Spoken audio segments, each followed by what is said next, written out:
Welcome to HealthWatch, presented by Novant Health. I'm Amy Myers. Today, I'll be your host. Our show features local physicians and health professionals discussing health topics of importance to local residents. First, we will welcome Dr. Nicholas Bodeheimer of Novant Health OBGYN to learn more about options for minimally invasive surgery. Then, Dr. Dianne Caprio will join us from East Carolina University School of Dental Medicine's Community Service Learning Center. Finally, we'll hear from leaders for two upcoming events, the Brunswick County Community Baby Shower and the American Cancer Society's Relay for Life. Stay tuned to learn about valuable health topics with HealthWatch.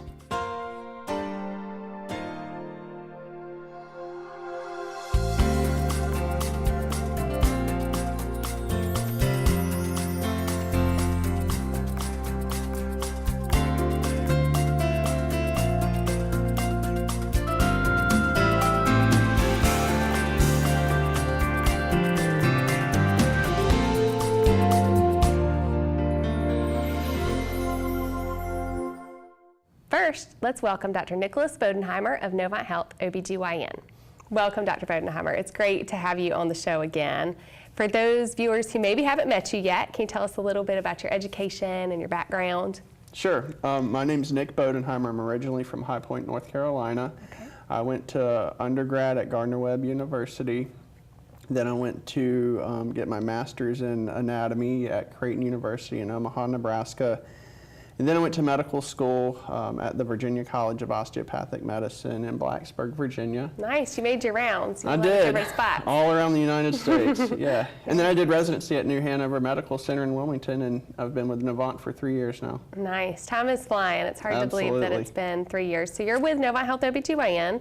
Tell me a little bit about that group and the locations. I know you have several now. Sure, absolutely. So we have 5 board certified obstetricians and gynecologists. We have 1 nurse practitioner, and we have 1 board certified part-time gynecologist. We have offices in Bolivia, Southport, Leland, Carolina Shores, Yep. So we're definitely staying busy. Very good, yeah, covering all those offices and your own medical staff at Novant Health Brunswick Medical Center, correct? Right. Very good, very good. Well, I think there's a million topics we could talk about, but today we really wanted to focus on minimally invasive and robotic surgeries. I think that's such a popular topic out there in the community now, folks wanting to know what's available and what that even means.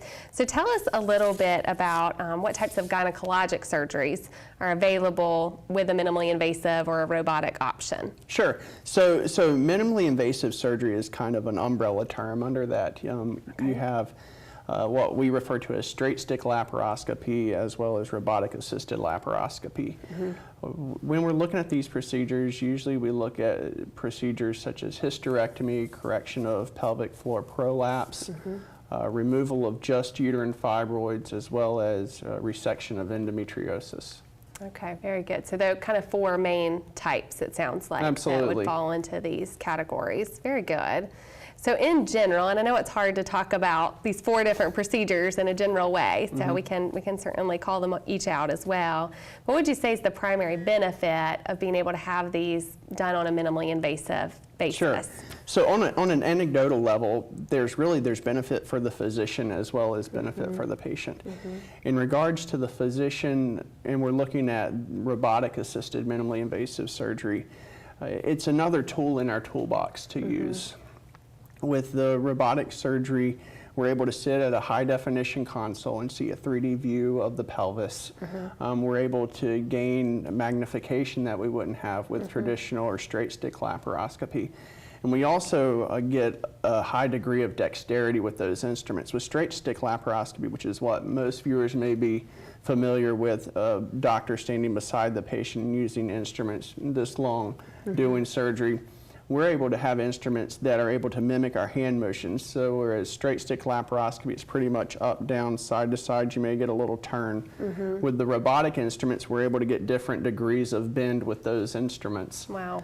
Wow. So it's very nice for the physician. In regards to the patient, there's patient benefits too. What our aim is shorter hospital stays, less blood loss, shorter operative times, mm-hmm.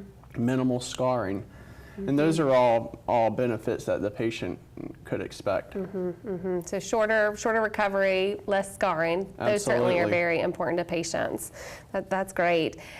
So all of the procedures you mentioned, the 4 that we talked about, can you do them all with the Da Vinci? It's the Da Vinci robot, correct? Or it depends. Every patient's different, so it's really discussion that the patient would have with their physician whether or not they would be a candidate for a minimally invasive surgery, or even would they be a candidate for robotic-assisted minimally invasive surgery.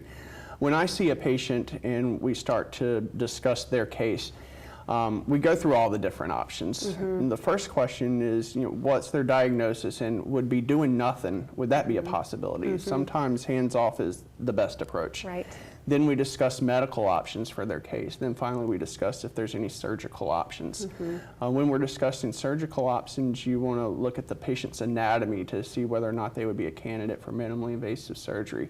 Look at their other comorbidities, their other diseases, to see would they be a good surgical candidate. Also look at their surgical history and what other surgeries. These would all be factors that would come into play when you're trying to determine whether or not a patient would be a good surgical candidate for. Right. Well, it sounds like it's a really comprehensive review of what's going to be best for that person. Absolutely. I think as a patient, that's what we want to hear. Without a doubt. Yeah, and more patients kind of want control in the decision making as well. We want to have a say, and it sounds like that's kind of how you approach it. And that's the most important. Work best. Absolutely. That's the most important thing is when we're addressing a patient's health care, we want to be a team. Very good, very good. And you kind of referenced this, but it sounds like there are times when minimally invasive or Da Vinci robot may not be the right option for the patient. And can you talk a bit about that? Absolutely. So when a patient comes in, when we're working up whatever disease, we start to look at those things that I mentioned before. We start to look and see, would medicine help treat this condition? Maybe we don't need to jump to surgery and take on the risk of surgery.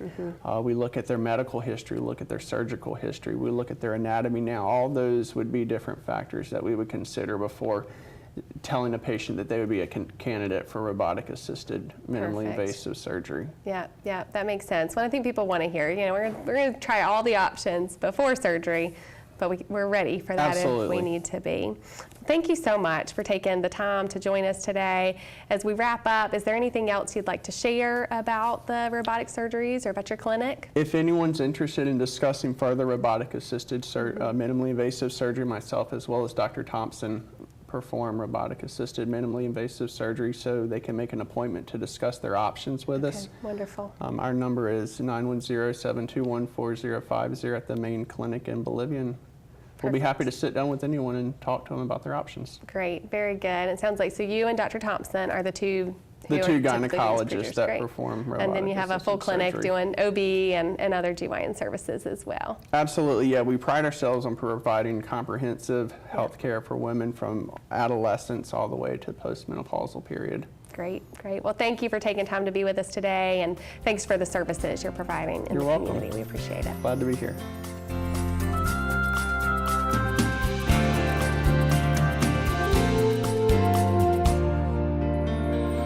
Let's welcome Dr. Dianne Caprio from East Carolina University School of Dental Medicine's Community Service Learning Center. Welcome, Dr. Caprio. It's nice to have you here. For our viewers who maybe haven't met you yet, can you tell us a little bit about yourself and your background? Sure, Amy. Thank you for having me. It's always a pleasure to come and talk about ECU School of Dental Medicine. I'm a dentist, and I'm the director of one of the clinics that ECU built down in Bolivia on the Brunswick Health Center campus. Perfect. Very good. Right there beside the hospital, the Novant Health facility. When you turn into the hospital, you go to the north side of the campus, and you cannot miss our building. We are right there. Very good. Very good. And tell me now, when did the center open? It's been a few years now? Or? Actually, next month will be our 2-year anniversary. Okay. Very good. Very good. Time flies. It does. We were very excited to hear that new service was coming to the community. So I'm excited to learn more about how it's going now. Has the center been busy? Has the community been real responsive? Very much so. It seems like every month we get busier and busier. And for those who really don't know much about the school, the main campus is up in Greenville with the rest of the ECU Pirates. But when ECU built their dental school, they had a vision of reaching out to some of the more underserved areas of North Carolina. So they built 8 clinics and spread them across the state. And one of them is here in Brunswick County, which is wonderful. And as the word gets out, people have been very excited, very enthusiastic, and very supportive of the clinic. Very good. Well, I know I see people driving in and out of there all the time, and usually a little confused. It does take a moment to figure out which way to go, but once they do, they know right where they are. Very easy. So tell us about, you said you're the dentist at the clinic. I'm one of the dentists. We have 3 faculty dentists on staff, and I also have about 17 permanent party present at the clinic every day. As far as providers go. So is that go, permanent team members? Is that so those are staff? dental assistants, those are front office business managers. But as far as providers go, I have 2 registered dental hygienists, and then I also have 4 D4 students. Those are senior dental students. They spend their first 3 years of doing intensive training in Greenville before they come out to the clinic. The 4 students spend 9 weeks with us in Brunswick before they rotate out and go somewhere else, either to another clinic or back to Greenville. But I also have 2 full-time licensed dentists who are doing a residency in advanced education in general dentistry, and they are with us for 1 full year. Okay, so they're out of school practicing dentist, and this is kind of a special advanced training They're for doing them. more of the complicated cases. Okay, wow, that's awesome. I did not realize that was a component of the program. Very cool. So you have the 4th-year students, the hygienists who are permanent there, and then the three dentists. 3 faculty dentists. And you're permanent, but the other 2 would change and rotate out.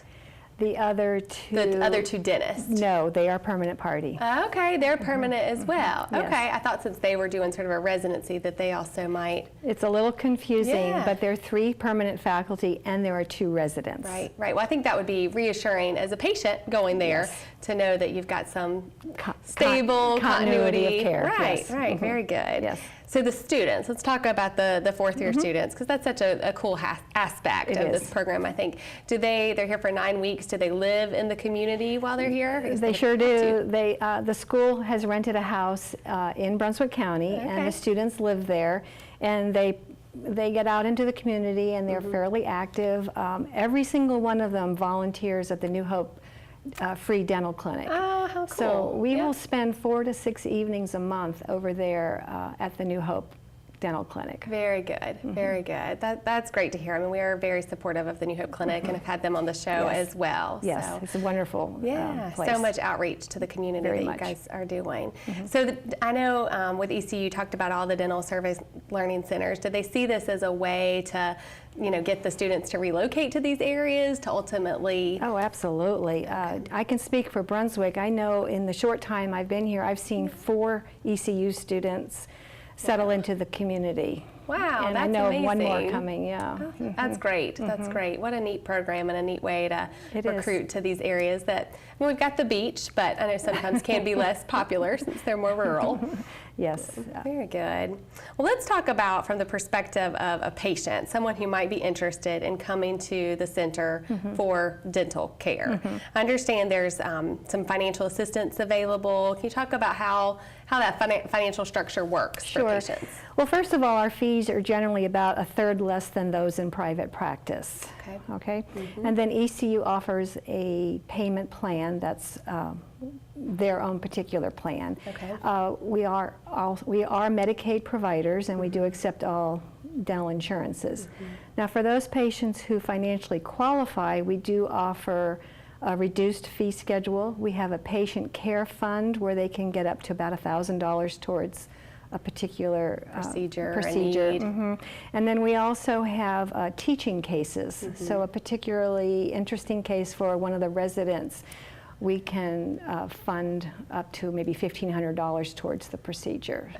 Okay. So talk about, I guess it's everything from regular, your twice-a-year dental visit to much more complicated things, right? So talk about that kind of breadth of services. Well, we are considered a full-service clinic, so we'll see the very young child, all the way through our senior population, Okay. everything in between. And we do the preventive procedures, cleanings, fillings, anything restorative, of course, and then we do dentures, partial dentures, root canals, extractions, implants. So we cover pretty much all of the dental services. Anything orthodontics at this time? Very or? limited orthodontics. Okay. That is in the plans, but not for a few years, I think. Okay. But very limited, space maintenance, things like that. Right, sounds good, sounds good. Well, it sounds like really just a wide range of services and a great staff, great service to our community. Thank you. If there is someone watching who's maybe interested in calling, learning more, making an appointment, is the best thing for them to just call the center and make an appointment? Well, that's probably the easiest way to do it. You can call, you can certainly come in and visit us, and we'll be happy to give you the information. You can also go online, the ECU School of Dental Medicine, and make an appointment. All right, wonderful. Well, thank you so much for joining us today. It's been a pleasure to meet you, and really thankful for the service that you're providing to the community. You're very welcome, and thank you for having me on. It was nice meeting you as well, Amy.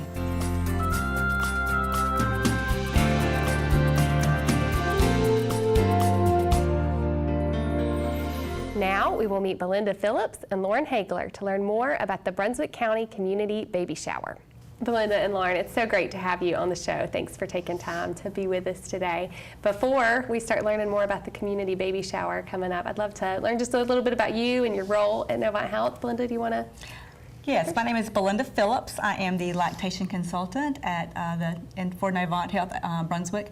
I work in the OBGYN office and also for the hospital and see moms after they've had babies. They can come back in the office for consults. Very good, very good. What about you, Lauren? I'm Lauren Haigler. I used to work in L&D, but now I'm the lead EKG tech in the cardiac department, or Very nice. in the critical care unit.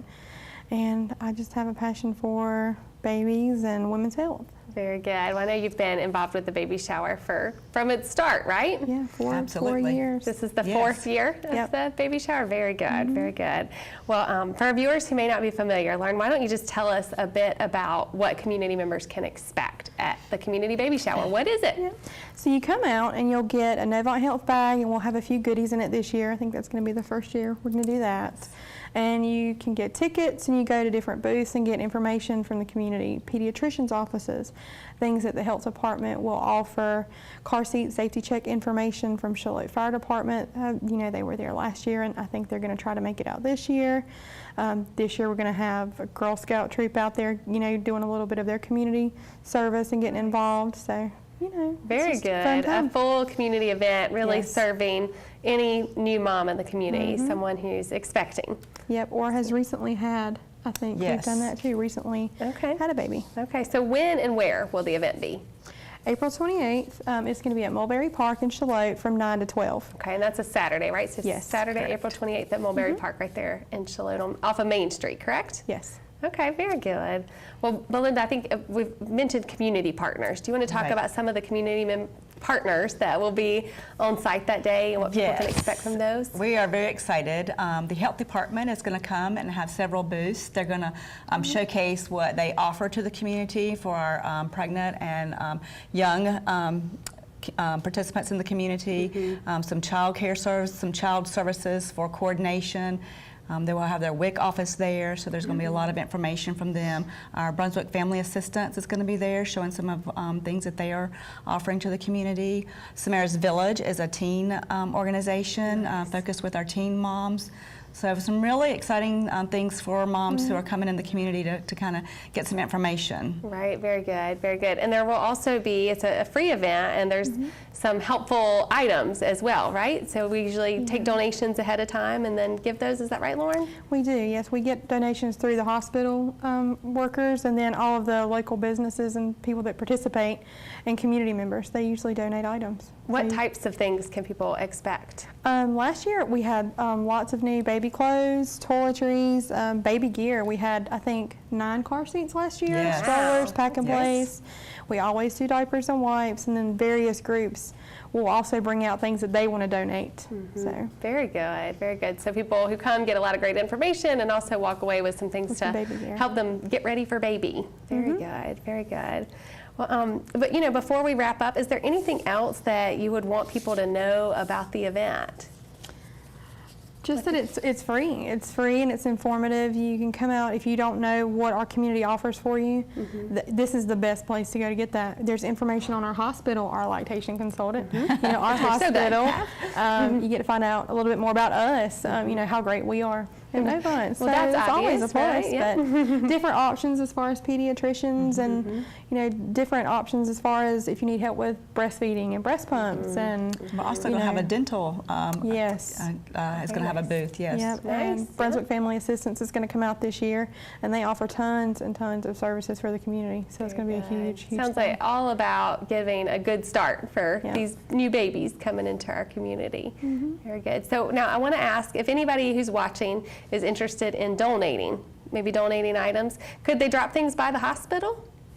Yes. Yes, Being there is a able to do it? bin right at the door as you Okay. come into the hospital. There's a bin right Great. there, so that'd be a great place to drop off. Diapers, new items. Yes, new toiletries, clothes, new yes. toiletries. Yeah. You guys don't do used things Like for them. unopened bottles, nothing. It has to all be new. I'll be new, which makes sense for the babies. Sounds good. And then again, just one more time, the date and time, and if somebody's interested in learning more, is there a phone number they can call?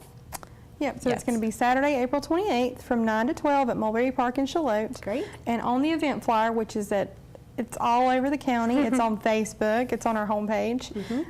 Belinda's number is on there. Yes, 910-721-4053. Perfect, perfect. Well, thank you so much for creating this great event for the new moms in our community, and thanks for taking time to be with us today as well. We appreciate it. Thank you. Thanks for having us.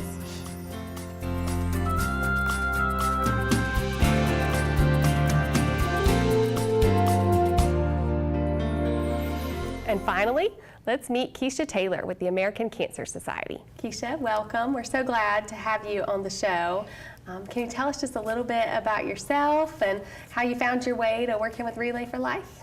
Sure. Well, I am the local American Cancer Society representative for Brunswick County and New Hanover County. I'm a community development manager, so I do fundraising events for the society. I've worked for the American Cancer Society for just about 2 years now, actually in the next couple months. I started out in the Dallas office, actually, and then just moved to the Wilmington team back in August. Very good. So you came from Dallas and just moved to this area just a little while ago. Yes, my family is in this area, and I figured after being away for about 5 years, it was time to get back to my roots. Time to come home. Well, we're glad you chose here to make home. I know that the community is enjoying having you here. I think, first of all, Relay for Life is coming up. Yes. So let's start with the basics. When and where? Sure, so it is Friday, May 4th. It'll be at West Brunswick High School, and it will be from 4 p.m. to midnight. Okay, and that's a shift, right? The past couple of years doing it on just Friday night, 4 to midnight. Yes.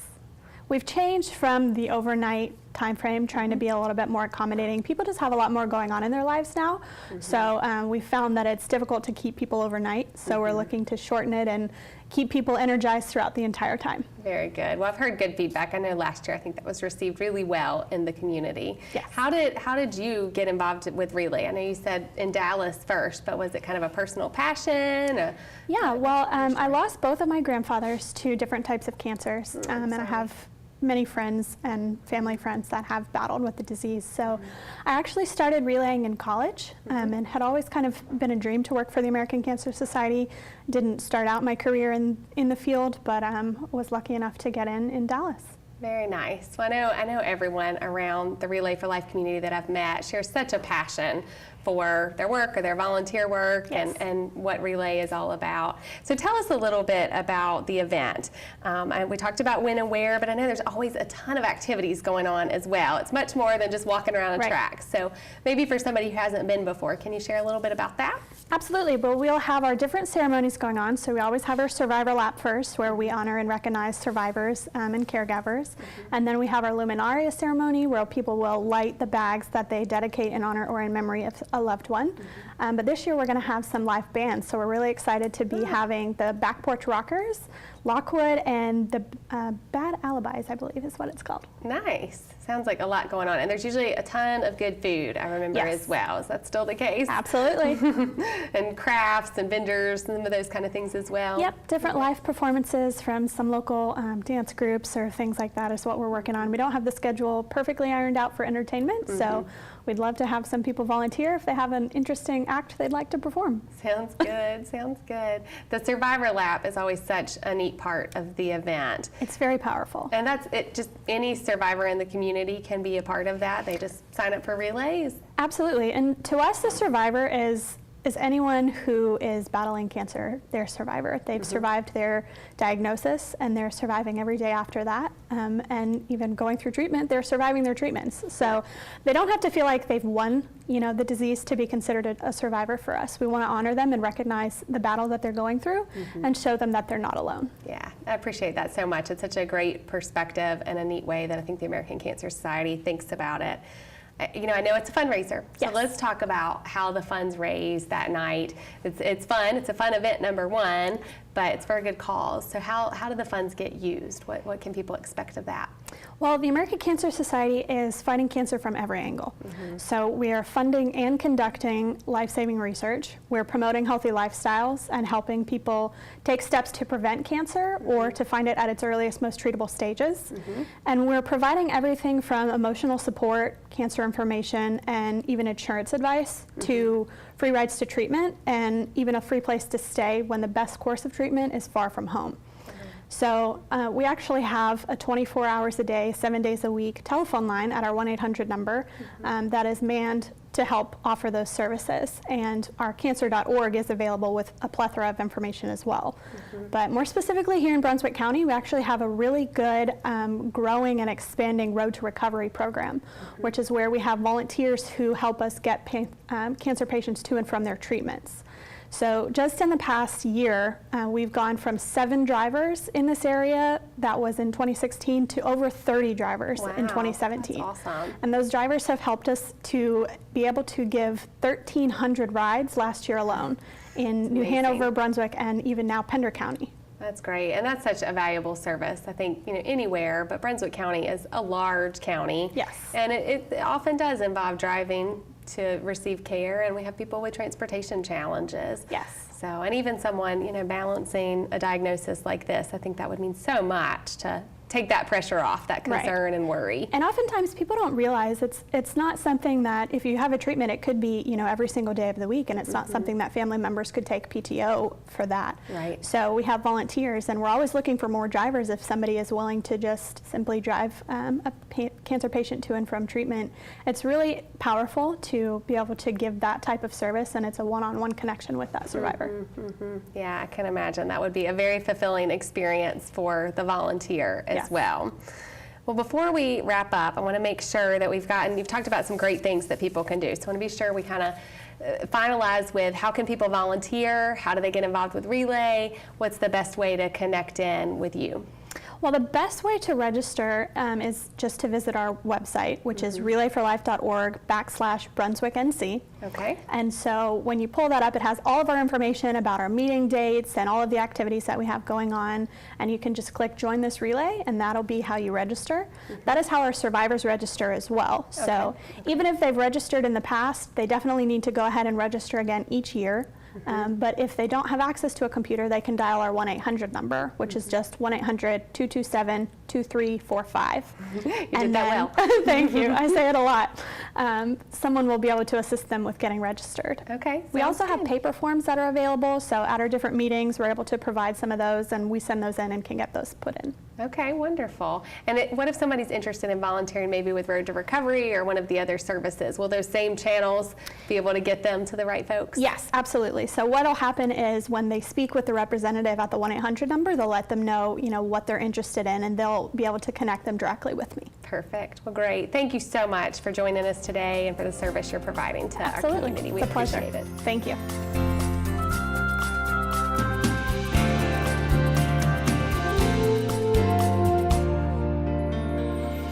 Thank you for tuning in to ATMC TV's HealthWatch.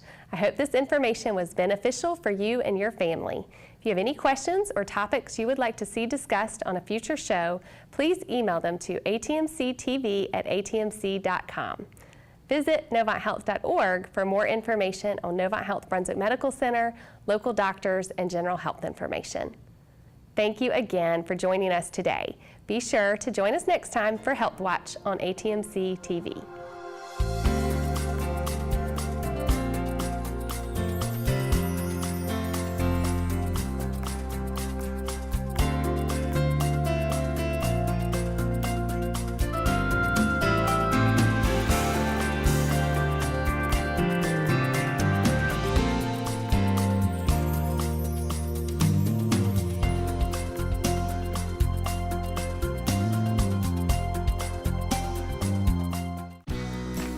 Stay connected with your community channel. Like ATMC TV on Facebook today.